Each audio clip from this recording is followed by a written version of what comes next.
Hello everyone, welcome back to our channel. आज हम बात करेंगे जीएसटी के बारे में। जीएसटी आया तो था बिजनेस करना आसान बनाने के लिए, लेकिन क्या वाकई ऐसा हुआ? तो बने रहिए हमारे साथ इस वीडियो में और जानिए जीएसटी का आप पर क्या असर पड़ रहा है। जीएसटी आने के बाद से ही छोटे बिजनेस पर इसका काफी दबाव देखा गया है। पहले तो टैक्स के नियम समझने में ही दिमाग घूम गया, और फिर हर महीने रिटर्न भरने का झंझट।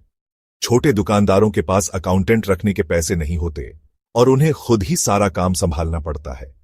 कल्पना करो, एक छोटी सी किराने की दुकान चलाने वाले भैया को हर महीने सैकड़ों बिलों का हिसाब रखना पड़ रहा है।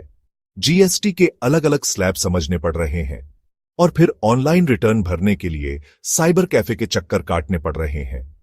ऐसे में बिजनेस पर ध्यान कैसे दें, मुनाफा कैसे कमाएं और आगे कैसे बढ़े? जीएसटी का यह प्रकोप छोटे बिजनेस के लिए किसी आफत से कम नहीं है। जीएसटी में एक और बड़ी समस्या है रिफंड की। सरकार ने तो कहा था कि रिफंड जल्दी मिलेगा, लेकिन हकीकत में ऐसा होता नहीं दिख रहा है। खासकर एक्सपोर्टर्स और मैन्युफैक्चरर्स को तो रिफंड के लिए काफी मशक्कत करनी पड़ती है। मान लीजिए आप एक छोटी फैक्ट्री चलाते हैं और आपने कच्चा माल जीएसटी चुकाकर खरीदा है।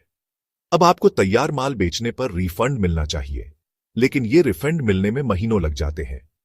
कई बार तो कागजी कार्रवाई में ही इतना उलझ जाते हैं कि रिफंड मिलना तो दूर, पेनल्टी लगने का डर सताने लगता है। ऐसे में बिजनेस का सारा पैसा फंस जाता है और कामकाज ठप पड़ जाता है। जीएसटी रिफंड की यह प्रक्रिया छोटे बिजनेस के लिए किसी भूल भुलैया से कम नहीं है। जीएसटी को लागू हुए तो काफी समय हो गया है, लेकिन अभी भी बहुत से लोग इसके बारे में पूरी तरह से वाकिफ नहीं है। खासकर छोटे दुकानदार और व्यापारी, जिन्हें अक्सर टैक्स के नियमों की समझ कम होती है, वे आसानी से ठगे जा सकते हैं। आईटीसी क्या होता है, इनवॉइस कैसे बनाते हैं, रिटर्न कैसे भरते हैं, ये सब बातें समझने में ही उनका दिमाग चकरा जाता है। इसलिए जरूरी है कि सरकार जीएसटी के बारे में जागरूकता फैलाए और लोगों को इसके नियमों की जानकारी सरल भाषा में दे। नहीं तो जीएसटी का फायदा तो बड़े बड़े लोगों को मिलेगा और छोटे व्यापारी तो बस परेशान होते रहेंगे। जीएसटी गुड एंड सिंपल तो बस कहने की बात।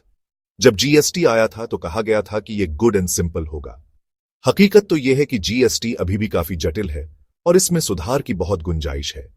अलग अलग राज्यों में जीएसटी के अलग अलग नियम हैं, जिससे व्यापारियों को काफी परेशानी होती है। ऑनलाइन सिस्टम भी कई बार ठीक से काम नहीं करता और रिटर्न भरने में दिक्कत आती है। सरकार को चाहिए कि वह जीएसटी को और सरल बनाए, नियमों को स्पष्ट करे और ऑनलाइन सिस्टम को बेहतर बनाए।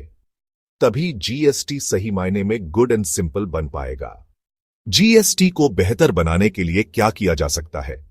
सबसे पहले तो जीएसटी के स्लैब्स को सरल बनाना होगा। अभी बहुत सारे स्लैब्स हैं जिससे व्यापारियों को कंफ्यूजन होता है।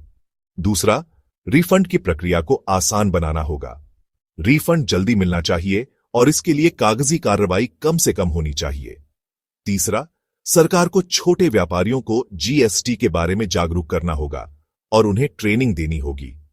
अगर ये सब उपाय किए जाएं, तो जीएसटी छोटे और मध्यम बिजनेस के लिए वाकई फायदेमंद साबित हो सकता है। ये थे जीएसटी के छोटे और मध्यम बिजनेस पर प्रभाव और इसके संभावित समाधान। उम्मीद है आपको ये जानकारी पसंद आई होगी। जीएसटी एक अच्छी पहल है, लेकिन इसे और बेहतर बनाने की जरूरत है। अगर आपको ये वीडियो पसंद आई हो तो लाइक और सब्सक्राइब करना न भूलें। धन्यवाद।